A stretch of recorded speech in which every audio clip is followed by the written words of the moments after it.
Bangladesh, Sri Lanka, Nepal were actually the leading cases of the bad governance. And that is how the governance matters. বাংলাদেশের সরকার পাল্টেছে দুর্বল শাসন ব্যবস্থার জন্য, রাজনৈতিক কারণে নয়। যখন প্রশাসন দুর্বল হয়, যখন রাষ্ট্রের প্রতিষ্ঠানগুলো ভেঙে পড়ে, তখন সরকার নিজের পায়ে নিজেই ধাক্কা মেরে পড়ে যায়। বাংলাদেশেও ঠিক তেমনটাই ঘটেছে। এবার বাংলাদেশে আওয়ামী সরকারের পতন নিয়ে এমনই বিস্ফোরক মন্তব্য করেছেন ভারতের জাতীয় নিরাপত্তা উপদেষ্টা Ajit Doval. What is there that happens which leads to their bad governance and ultimately the erosion of their powers? তিনি বলেন, বাংলাদেশ, নেপাল, শ্রীলঙ্কা এই দেশগুলোতে সরকার বদল হয়েছে কোনো টেবিল আলোচনায় নয়, বরং শাসন ব্যবস্থার ভাঙা ভিতের কারণে। তার মতে বাংলাদেশের শেখ হাসিনা সরকারের পতন হয়েছে ভিতর থেকে, যার মূল কারণ ছিল জনআস্থার অভাব, দুর্বল প্রশাসন এবং সিদ্ধান্তহীন নেতৃত্ব। 10 বছরের যাত্রা তো কেবলই শুরু। একসাথে গ্রো করার এই জার্নি চলুক আগামীতেও। পাঠাও 10 years of growing with you. দোভালের মতে রাষ্ট্রের সবচেয়ে বড় শক্তি সেনাবাহিনী নয়, বিদেশি মিত্রও নয়।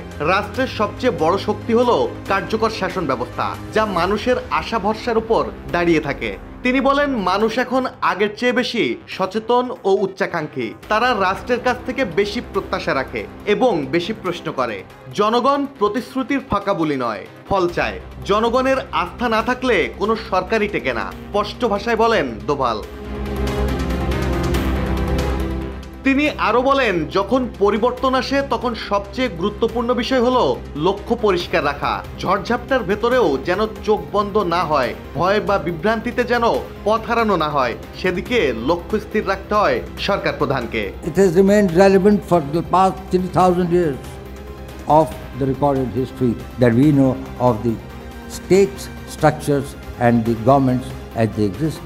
এখানেই তিনি উদাহরণ দিয়ে প্রশংসা করেন ভারতের প্রধানমন্ত্রী নরেন্দ্র মোদী। বলেন, মোদী সরকার প্রশাসনকে বদলেছে, প্রতিষ্ঠানগুলোকে শক্ত করেছে, তাই ভারত এখন নতুন কক্ষপথে। শনিবার এক প্রতিবেদনে এ তথ্য জানিয়েছে ভারতীয় সংবাদ মাধ্যম এনডিটিভি। এর আগে শুক্রবার রাষ্ট্রীয় ঐক্য দিবস উপলক্ষে দেওয়া বক্তব্যে অজিত দোভাল বাংলাদেশ প্রসঙ্গ টেনে এসব কথা বলেন।